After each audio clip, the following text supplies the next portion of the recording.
Deep and Simple, Chapter 1. What is that task? That one task which, if we don't perform, we will have done nothing. There's nothing mysterious about what Rumi, the great 13th century Islamic mystic poet, meant.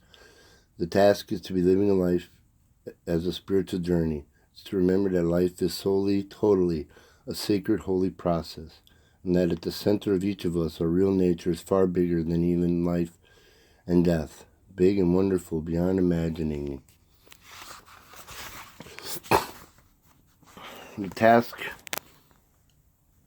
isn't to complete the journey. It's not to become enlightened, liberated, self-realized, etc. That's certainly the ultimate goal, but it's not fully within our control. There's a lot of unseen purification and grace involved, far beyond our understanding. No, Rooney's use of the word task suggests something more immediate, something each of us is capable of choosing right now, like choosing to have faith in inherent goodness, order, and intelligence of every moment. No one can force us to trust in the great goodness. It's got to be our own free choice, a choice made with soft, compassionate eyes, wide open to the cruelty and unhappiness going on around us. When it's honest and strong, such faith brings us a peacefulness that connects us to something very deep and very real. That peacefulness itself is proof that such faith is a better choice, even in the daily practical world, than fear, cynicism, or bitterness. In January 1964, when a big earthquake hit Los Angeles, our son Josh was living there. It hit at 4:30 a.m. and 5:30 a.m. Josh called us to let us know he's all right. A few things had fallen off the shelves. He had some broken glass to clean up and some cracks in the walls that didn't look too serious. He was spared the kinds of personal injuries or catastrophic damage suffered by thousands of his neighbors. Within hours, he was free to be a helper rather than one of the many who needed so much help.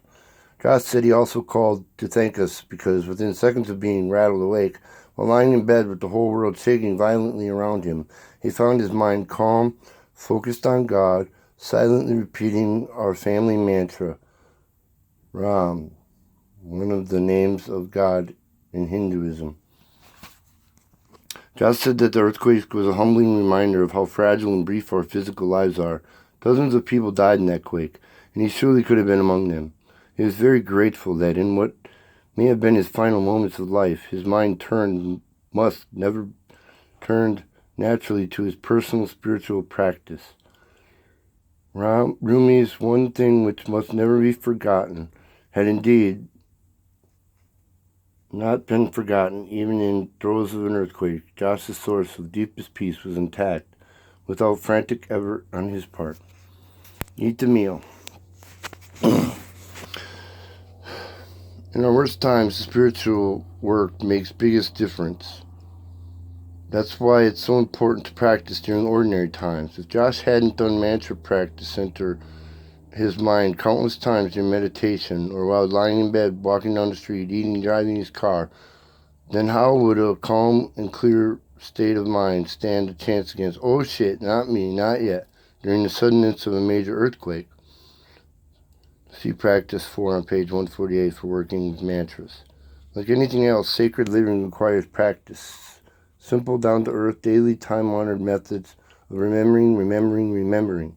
The purpose of daily spiritual practice is simply to strengthen our awareness, to make real and natural, down to our bones and cells and thought waves, our awareness that life is a continuously perfect process. We may want to be more aware of the divine. We may want to be more in touch with the sacred. We may believe in it, but then somebody rips us off or runs over our dog or insults our mother or our house burns down. Life keeps happening one way or another.